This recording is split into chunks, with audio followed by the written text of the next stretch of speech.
Hey, you remember all those friends that you lost trying to give away zucchini?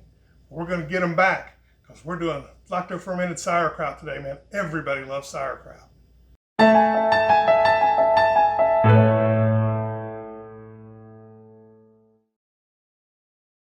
Hey, this is Mike. I'm with Life and Times with Mike and Terry Day. And we're going to do some sauerkraut. So we got 4 heads of cabbage. We took the mandolin and we shredded them up real good. And it's about 13 pounds. And the ratio of salt to cabbage here, because there's only 2 ingredients in this. 2. You got cabbage and you got salt. That's it. And it's really, really simple. It's not dangerous. Lacto-fermentation is a really easy process. And it's pretty simple. 5 pounds of vegetables it gets 3 tablespoons of salt. That's all you got to do. 5 pounds of vegetables, 3 tablespoons of salt. And that's really all it takes in order to get the lacto-fermentation going. So I've already put the salt on. This has already started to wilt down. You just kind of, every 15 or 20 minutes, you turn it a little bit like this, and you just keep it kind of circulating around like that. And it just starts to get really, really wet. You can see this is kind of starting to wilt here, and it gets wet, and the juice comes out of it, and that's really what helps start the lacto-fermentation process. It's lactobacillus, and it's really, really good for you. It's probiotics.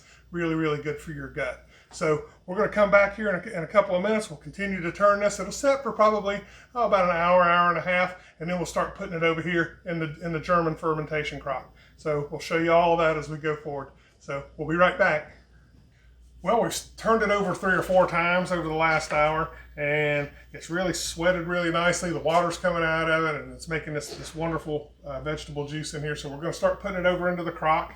I've already got some of it in there, so we're going to take it like this, and we're going to put it down in here, and as you put it in, you can take your hand and you can actually just press it down. And as you press it down, the juice continues to come up over the top of it, and as it comes up over the top, which is really where we want it to be, then that way the actual product itself, the kraut itself, the cabbage, will be underneath of the water whenever we're doing this. So I'm going to continue to put it over in here, and then as we put each layer on, then we keep pressing it down, packing it in, letting the water come up over top of it. Really, really worked beautifully. Really a lot of moisture in here, and we won't let any of that go to waste either. We'll put all the fluid and water that's come out of it, we'll put back over into the crock here to help the fluids get up over the top of it. But this process, like I said, is really, really simple. It's about getting the salt into it and then letting it set a while, letting all the liquids come out of it, and then putting it in the crock. And that was 13 pounds of cabbage. This is a 10-liter crock, and it's really only filled it up to probably about right here, about halfway on this. So this could take probably close to 25 pounds of cabbage in this crock.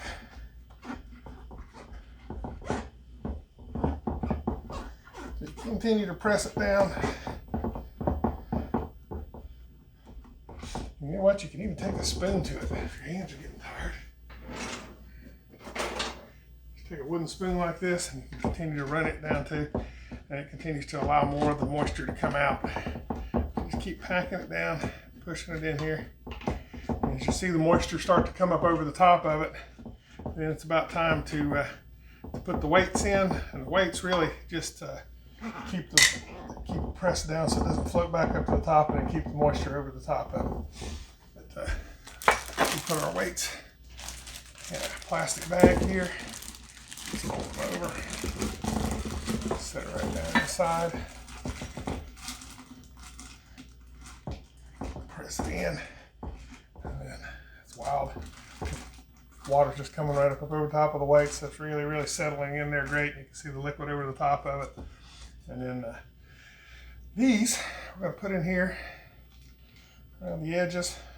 These are grape leaves right out of our high tunnel greenhouse, fresh grape leaves, and these will help keep a crispness to the kraut. So they actually release a tannin, and the tannin's actually what helps keep it crisp. So we're going to put these grape leaves down in here, and then we will put the top on. Now this crock is a little different than some that you may have seen. It's actually got a trough around the top here. And what this does is it allows me to take the lid, put the lid on top of it, and you can see these holes right here.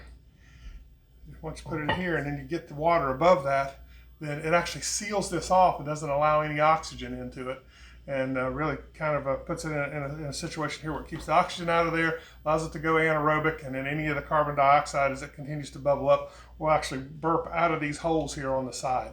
I'm going to put some water in the top here right now. And this can start to set. Now, kraut is one of your longer fermentations. This will go probably close to 30 days. But you can take the top off of it and you can taste it every now and again. And when it gets to the amount of sour that you like, to the fermentation level that you like, then you can actually take it out, put it in jars, and put it in the fridge.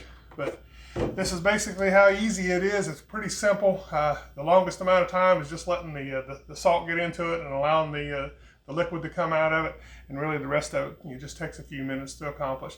So it's been great being with you here on Life and Times, and we'll see you next time. Thanks.